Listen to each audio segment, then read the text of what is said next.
Компанијата В Груп работи на припрема за асфалтирање на улицата Сремски фронт, односно на делот од кружниот тек на улица Сутиевска до Партизанска.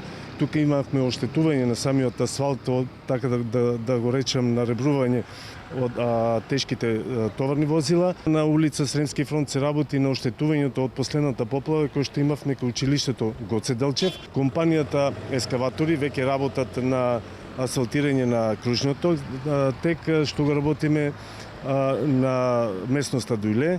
Значи денес ќе биде првиот слој, а се надевам дека во утрешниот ден ќе биде и оној втор или финален слој со што ние ќе заокружиме завршувањето на кружниот тек и односно како што ветивме на граѓаните дека за 7 дена ние ќе го завршиме, еве кружниот тек ќе биде завршен.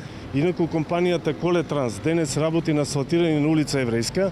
Знаеме дека оваа улица е доста оштетена и доста оптеретена со возила.